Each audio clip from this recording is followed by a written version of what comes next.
Alhamdulillahilladzi bi ni'matihi tatimmus shalihat wa asyhadu an la ilaha illallah wahdahu la syarikalah wa asyhadu anna Muhammadan abduhu wa rasuluh al-mab'utsu rahmatan lil alamin. Allahumma iftah lana qulubana wa alhimna rusdana wahdina ila siratikal mustaqim. Ya ayyuhalladzina amanu taqullaha haqqa tuqatih wa'lamu annallaha ma'al muttaqin. Ikhwan dan akhwat fillah rahimakumullah, puji dan syukur hanya miliknya. Mudah-mudahan salat maghrib yang barusan kita tunaikan berjamaah Allah catat menjadi amal saleh, amal mutaqabbal. Dan mudah-mudahan lingkaran iman kita malam hari ini untuk thalabul ilmi merasakan dua hal, sensasi iman dan cita ilmuwan kita, mengokohkan bangunan indah iman kita, memesonakan pahatan-pahatan karya amal soleh kita, mengistiqomahkan rute-rute hijrah kita, dan memastikan langkah ini untuk senantiasa terus bisa mendekati pintu surga. Mudah-mudahan Allah catat menjadi timbangan kebaikan. Allah gugurkan dosa-dosa kita di setiap tapak langkah kaki kita dan memudahkan kita untuk bisa meraih surga bersama-sama. Kajian lanjutan malam hari ini kita akan hidup bersama salah satu nama Allah Subhanahu wa taala yang bisa menghadirkan dua hal di hati kita. Yang pertama adalah rasa tentram dan bahagia dengan terus berbaik sangka kepada Rabb kita. Dan yang kedua adalah kehati-hatian dalam menjalani kehidupan yang oleh Umar bin Khattab ini disebut dengan takwa. Kita akan hidup bersama salah satu nama Allah yang indah, yaitu Allah Al-Adl, Allah yang maha adil. Ikhwan dan akhwat fillah rahimakumullah, secara bahasa yang disebut adil itu adalah al-insaf ya.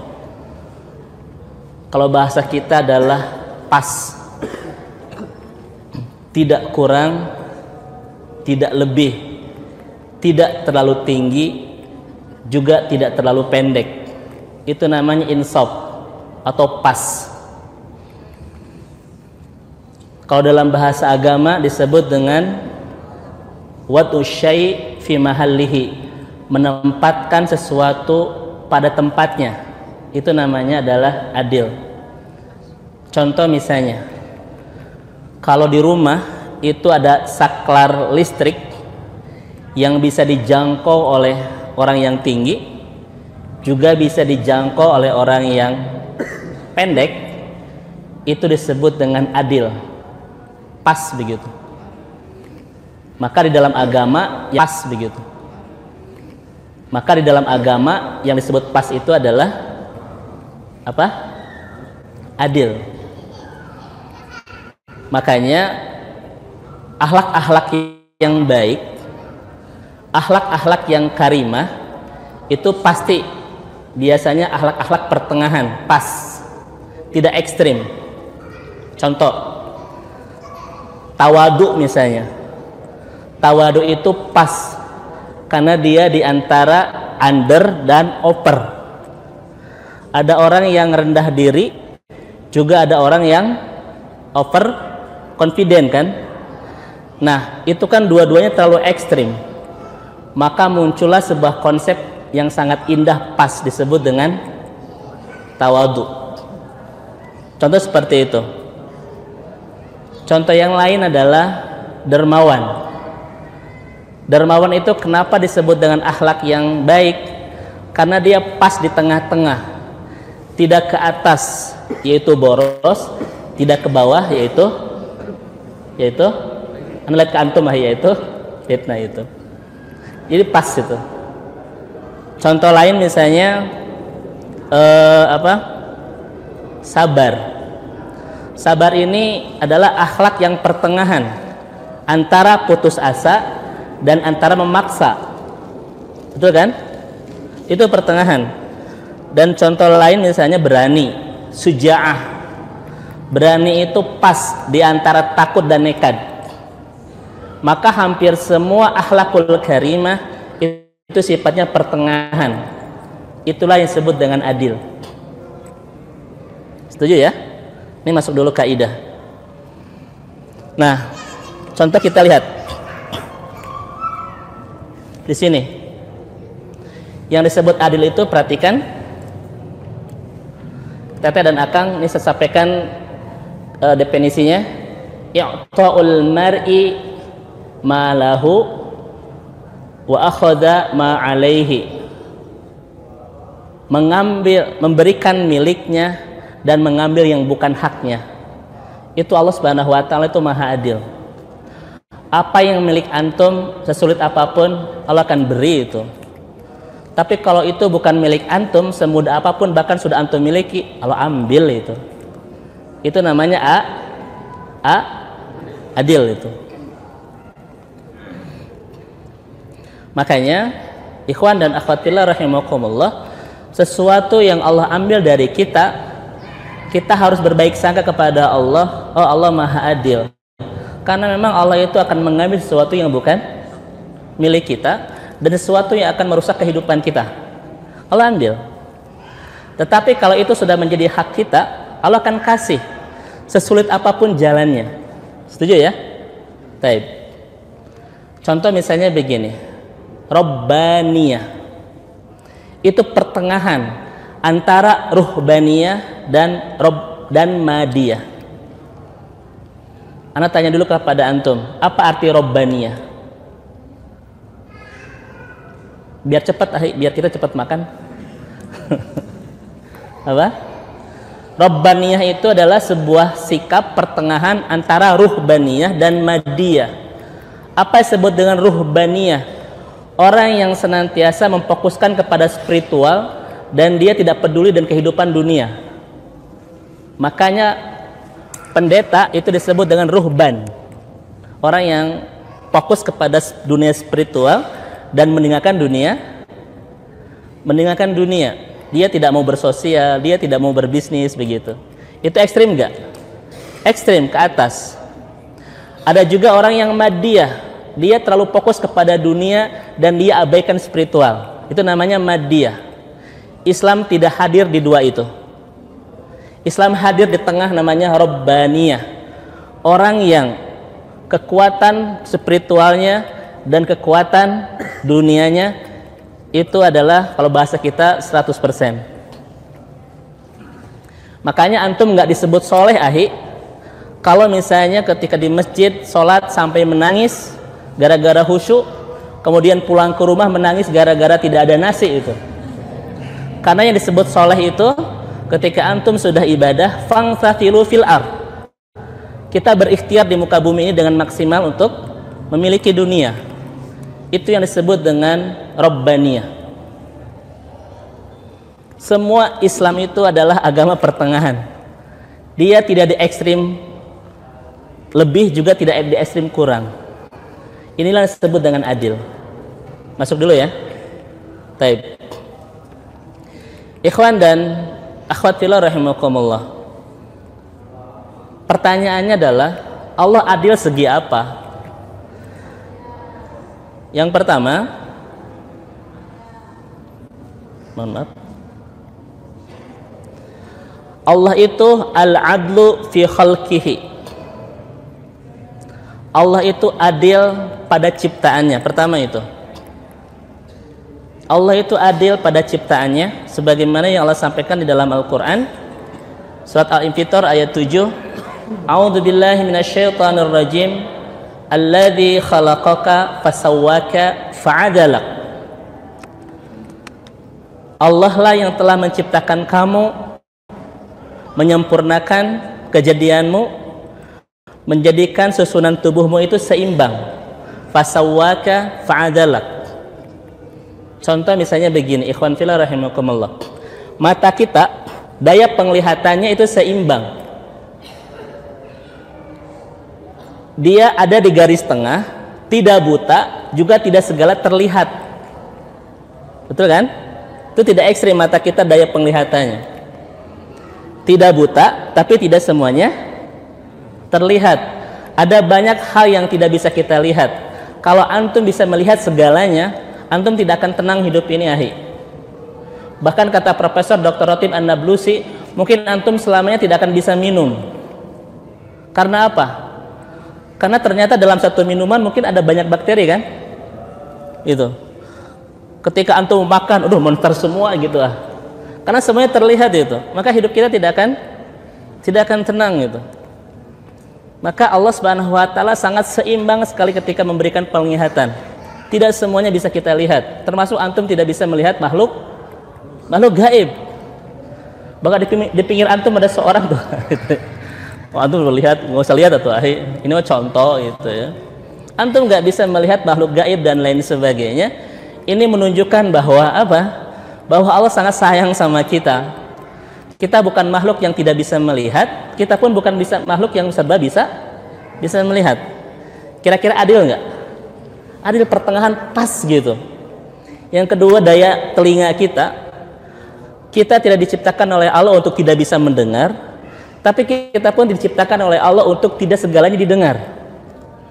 Ada banyak frekuensi yang tidak bisa kita dengar. Apa jadinya kalau semua suara itu kita dengar? Nggak akan mungkin bisa kuat itu. Semua serangga malam ini antum bisa dengar. Bahkan jeritan orang yang disiksa di alam kubur antum bisa dengar itu. Dalam sebuah hadis riwayat Imam Bukhari, orang-orang yang ditanya oleh Allah Subhanahu wa taala di alam kubur, kemudian dia bisa menjawab, apa kata malaikat? Nam salihan, tidurlah antum. Tidurlah dengan tenang. Tapi orang-orang yang tidak bisa menjawab ketika ditanya apa yang dilakukan malaikat, mereka memukulinya sampai mereka berjerit-jerit yang tidak akan mungkin bisa kuat didengar. Namun kata Rasulullah, hanya dua yang tidak akan bisa dengar, takwalain, bukan jin dan jun, awas. Jin dan manusia tidak bisa dengar. Coba kalau antum bisa mendengar jeritan orang-orang yang sedang disiksa di alam kubur, kita tidak akan pernah bisa kuat telinga ini. Tetapi Allah Maha Adil. Kita tidak diciptakan untuk tidak mendengar, tapi kita pun diciptakan untuk tidak segalanya bisa didengar. Pas banget gitu. Pas banget. Masya Allah. Ini yang disebut dengan adil. Fasawwaka fa'adalak. Kemudian rasa ini rasa ya. Saraf rasa itu pas banget. Kita tidak diciptakan oleh Allah untuk mati rasa. Kita pun tidak diciptakan oleh Allah untuk sensitif banget, enggak. Tengah-tengah itu, subhanallah. Bahkan hidup kita akan rusak kalau antum mati rasa, bukan mati gaya, awas. Mati rasa. Bahkan misalnya kalau antum bicara tentang kajian hidayah, salah satu hidayah yang Allah berikan kepada manusia itu adalah hidayatul wijdan, hidayah panca indera, termasuk rasa. Itu untuk menyelamatkan hidup kita. Kalau antum tidak merasa panasnya api, kira-kira mudah nggak bermain dengan api? Mudah, dan kita akan terbakar itu. Betul nggak? Kalau antum tidak tahu rasanya sakit, ini mulai kemana bahasannya itu? Sudah saya lewat. Itu bahaya kalau kita tidak merasa. Tapi kita pun tidak sensitif, semuanya terasa, enggak. Karena Allah menciptakan kita pas gitu ya, Masya Allah. Terus saya lanjutkan, misalnya gini, perhatikan ayatnya, kayak benang baju. Saya sampaikan ini tulisan-tulisan dari Profesor Dr. Ratib An-Nablusi. Antum bisa merujuk kalimat-kalimat saya malam hari ini di buku beliau Mausu'ah Asmaul Husna 5 jilid. Beliau seorang profesor cendekiawan muslim yang saat ini lagi ins di Timur Tengah, namanya Profesor Dr. Muhammad Ratib An-Nablusi. Beliau mengatakan baju yang kita pakai ini sangat pas kualitasnya. Dia tidak cepat rusak, tapi pun dia tidak terlalu awet. Betul kan? Kalau ibu-ibu pakai baju cepat rusak, mungkin kita tidak akan beli. Tapi kalau baju itu awet, seumur-umur, kasihan pedagang baju kan begitu. Maka ada masa di mana dia usang. Usangnya kapan? Pas segitu. Seberapa tahun ya, itu tukang baju yang tahu. Indah sekali Allah Subhanahu wa taala menciptakan semuanya itu fasawwaka fa'adalak. Apalagi misalnya ayatnya inna kullasyai'in khalaqnahu biqadarin. Karena memang semuanya oleh Allah diciptakan sesuai dengan ukurannya. Masya Allah. Ayam bertelur dengan jumlah yang pas sesuai dengan kebutuhan, bukan petelur, sesuai dengan kebutuhan konsumennya. Kemudian letak tubuh kita semuanya ini pas, kata Profesor Ratib An-Nablusi. Kalau misalnya orang yang agak gemuk, saya agak sulit bilang ini, agak berbobot lah begitu ya, pasti semuanya itu pas gitu. Tidak ada yang perutnya besar tapi kesininya kecil tuh jarang, semuanya pas. Hidung saya segini itu pas karena diukur dengan mata dan lain sebagainya itu. Jadi kalau pesek juga tidak bagus, mancung pun tidak bagus. Ini untuk menghibur sebetulnya. Tapi memang pas segini. Teteh dan akang itu semuanya pas. Kenapa kita merasa tidak pas? Karena memang kita sering melihat orang lain, itu penyakitnya sebetulnya. Allah sudah menciptakan kita sesuai dengan pasawwaka fa'adalak. Kenapa misalnya saya sulit ya untuk membahas ini karena bukan kapasitas saya hanya baca dalam kitab saja tentang letak ini semua, alis di mana, mata di mana, hidung, mulut dan lain sebagainya. Ini kata Profesor Ratib An-Nablusi adalah sebuah kreasi Allah yang sangat pas. Coba kalau antum ubah-ubah ini itu pasti nggak pas itu. Misalnya antum berkreasi mata dikemanakan gitu ya, dia atau hidung dikadiakan telinga itu nggak akan pas. Ini Allah Subhanahu wa taala semuanya ini menunjukkan bahwa ini by design. Ada yang mengkritnya. Siapa? Allah Subhanahu wa taala. Kemudian kita lihat misalnya letak antara matahari dan bumi. Itu kata Ratib An-Nablusi menunjukkan bahwa Allah Maha Adil. Pas sekali letaknya. Andaikan matahari itu terlalu jauh, bumi akan beku. Andaikan matahari itu terlalu dekat, bumi akan terbakar. Maka letaknya segitu itu udah pas. Maka jangan pernah kita membenci tentang panasnya matahari, karena Allah sudah letakkan dengan tempat dan ukuran dan jarak yang pas segitu. Kalau dijauhkan lagi kita membeku loh. Kalau didekatkan lagi kitanya akan terbakar. Allah semuanya sudah ciptakan dengan sangat pas sekali. Saya sudah sampaikan di kajian sebelumnya, air yang diangkat oleh matahari untuk menguap di awan kemudian diturunkan menjadi hujan, itu masanya sangat pas banget, tidak terlalu berat, tidak terlalu dingin, tidak terlalu ringan. Kalau massa air di lautan itu berat, dia tidak bisa diangkat oleh panasnya matahari, dikumpulkan dalam sebuah awan kemudian diturunkan menjadi hujan. Tetapi kalau air itu terlalu ringan, dia akan naik ke angkasa dan lepas, tidak bisa dikumpulkan dalam sebuah mu'thirat, awan itu. Ini kalau antum mempelajari, mentadaburi ayat-ayat ini, pasti akan semakin kuat keimanan kita kepada Allah. By design semuanya itu. Siapa? Allah Subhanahu wa taala. Ibu-ibu hamil 9 bulan itu pas banget. Pas banget segitu.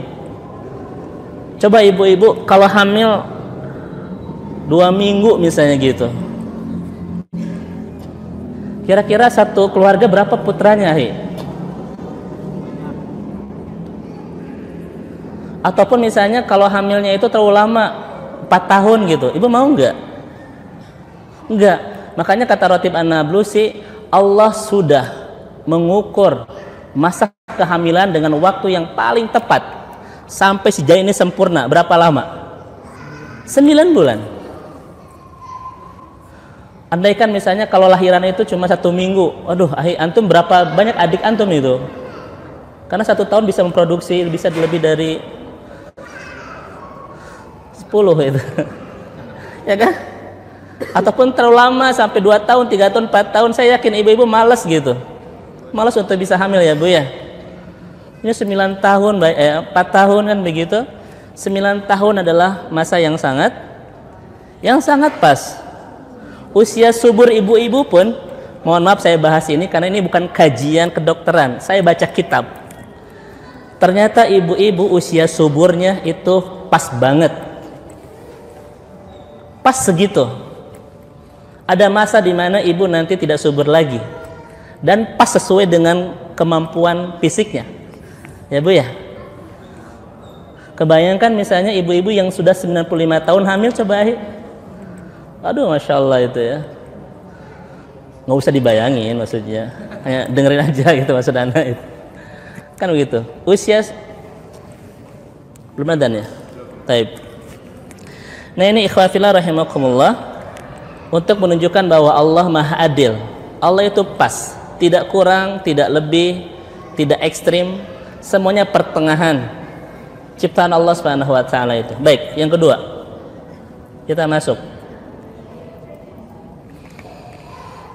Allah itu adil, satu, dalam ciptaannya, semuanya pas banget. Yang kedua, Allah itu adil dalam syariatnya. Perhatikan ayatnya. Ini ayat tentang apa? Baik. Bahwa seorang laki-laki harus menundukkan pandangan. Di mana letak keadilannya, Ahi? Di kalimat min. Min di sini artinya li tab'id, sebagian saja. Kapan? Ketika dia melihat sesuatu yang tidak halal saja. Jadi Allah tidak ekstrim menyuruh laki-laki untuk menutup pandangan itu. Sobahi. Misalnya antum harus menutup pandangan terus. Kira-kira antum sering celaka enggak? Antum pakai motor nutupi gitu. Datangnya bukan ke TS ya, mungkin ke Hasan Sadikin atau kemana gitu. Betul kan? Allah adil lah. Allah tidak menyuruh seorang laki-laki itu untuk terus tutup pandangan, enggak. Min, sebagian saja. Ini letak keadilannya. Dari apa? Dari sesuatu yang tidak halal untuk dilihat. Selain itu mah bebas gitu. Selain itu bebas. Ibu-ibu juga sama. Menutup auratnya pun itu pas, tidak ekstrim, semuanya tertutup gitu. Sampai nabrak tembok gitu. Apa letak keadilannya? Ibu-ibu ditutup oleh Allah Subhanahu wa taala semuanya, kecuali sesuatu yang tidak mengundang syahwat. Apa itu? Di antaranya adalah tangan kan? Dan muka.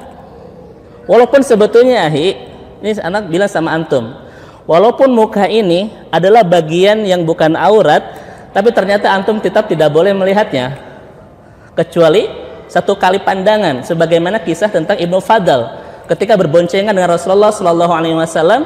Ada seorang perempuan bertanya kepada Rasulullah dan Ibnu Fadl terus melihat perempuan itu. Oleh Rasul diginikan, dipalingkan gitu ya. Kata Rasulullah, pandangan pertama itu hak kita dan bukan setelah itu. Gitu. Itu pas banget. Boleh nggak Ustaz pakai cadar niqab? Boleh, silakan, sah itu. Sah, walaupun sebagian pendapat para fuqaha mengatakan bahwa muka itu yang tidak disebut aurat adalah wajhun. Wajah itu dari mana? Dari sini sampai sini kan? Walaupun sebagian madzhab mengatakan apa namanya ini tuh? Dagu itu termasuk aurat. Makanya antum lihat misalnya diantaranya orang-orang dari Malaysia itu kalau pakai niqab, kalau pakai cadar sampai segini kan? Karena mereka berpendapat salah satu madzhab ya, itu bahwa ini adalah bagian dari aurat. Walaupun kita tetap menerima bahwa cadar itu bagian dari kewajiban, bagian dari sunnah ya. Apalagi misalnya dikaitkan dengan fikih dakwah, fikih siasi dan lain sebagainya, saya setuju banget gitu. Artinya pas. Laki-laki menutup auratnya dengan cara apa? Menjaga pandangan, dan perempuan adalah menutup tubuh. Dan semuanya itu terlihat letak keadilan Allah Subhanahu wa taala. Mohon maaf saya tidak kaji tentang bab niqab di sini ya, karena bukan kajian kita. Nanti kalau ingin diperpanjang, nanti kita bahas setelah pertemuan tentang apa hukum niqab. Taib. Saya tidak akan bahas di kajian kita, nanti saja dikembangkan dalam pertanyaan. Tentang salat ahi, coba antum lihat di dalam ayat ini. Allah Subhanahu wa taala dan para ahli tafsir, Allah Subhanahu wa taala berfirman dalam sebuah surat ayat Al-Isra ayat 78, yang ini dipahami oleh beberapa ahli tafsir menunjukkan bahwa Allah Subhanahu wa taala mewajibkan salat itu 5 waktu. Saya akan menjelaskan kepada antum semua, penempatan waktu itu sangat pas banget. Kita tidak akan bahas salatnya karena bukan kajian kita, tapi kita akan kaji tentang keadilan Allah Subhanahu wa taala dalam salat kita. Ini antum bisa baca di buku saya, simbol-simbol salat, tulisan saya dan Dr. Tauhid Nur Azhar. Ternyata Allah Subhanahu wa taala menetapkan waktu salat itu bukan main dadu asal, tetapi disesuaikan dengan kepasannya itu. Subuh jam 4:30 kan standarnya ya. Kemudian jam 12 zuhur jam 12, asar jam 5, jam 3, maghrib jam 6, isya jam 7. Semakin sore semakin dekat. Dari subuh ke isya ke zuhur itu lama, sampai 7 jam, betul kan? Dari zuhur ke asar 3 jam setengah. Dari asar ke maghrib 3 jam. Dari maghrib ke isya 1 jam. Dan saya katakan ini sangat pas banget. Kenapa dari subuh ke zuhur itu lama? Karena ternyata di sana ikhwafillah rahimakumullah, frekuensi otak kita itu masih seger. Kalau ahli ini pasti tahu banget ya. Nanti makin lama, makin siang itu otak kita makin cepat delta ininya. Maka didinginkan dengan zuhur. Dari zuhur ke asar itu makin cepat karena otak kita itu makin cepat tingkat stresnya. Makin sore itu makin cepat, makanya didinginkannya makin cepat juga. Makanya kalau antum sholat tepat waktu, kita sehat. Karena ketika ada stres, didinginkan stres, disegarkan stres, di fresh gitu.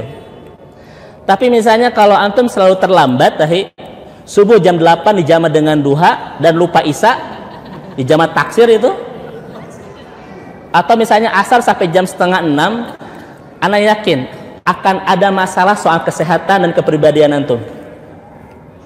Karena ketika seharusnya dipres, antum dilambatin.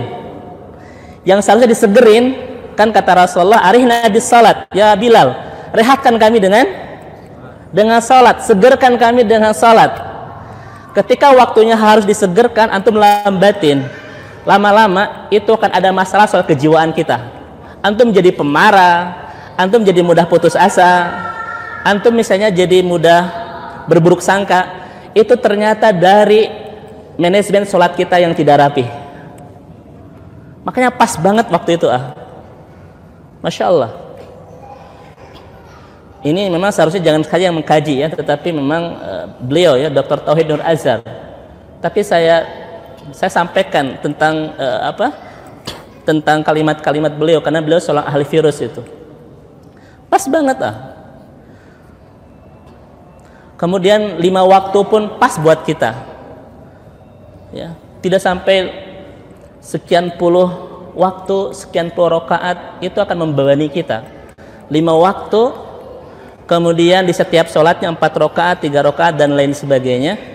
Itu menunjukkan bahwa Allah Subhanahu wa taala sangat tepat, sangat adil ketika memberikan syariat. Contoh lain misalnya saum. Kenapa harus 30 hari? Ini luar biasa banget. Ini pas banget 30 hari. Kalau kurang dari 30 hari tidak akan terjadi habit, pembiasaan. Karena ulama mengatakan sesuatu kebaikan dibiasakan kalau sudah melampaui 25 kali terulangnya. Tetapi kalau terlalu misalnya antum 3 bulan, kira-kira mampu nggak saum 3 bulan 90 hari? Aduh jangka 9 hari Ustadz, 30 hari saja saya sudah kehilangan 10 kilo cina gitu. Nah itu mah canda itu. Artinya pas 30 hari tidak terlalu berat, juga tidak dia berdampak tapi tidak terlalu berat. Karena kebaikan itu harus diulang selama 25 kali azan.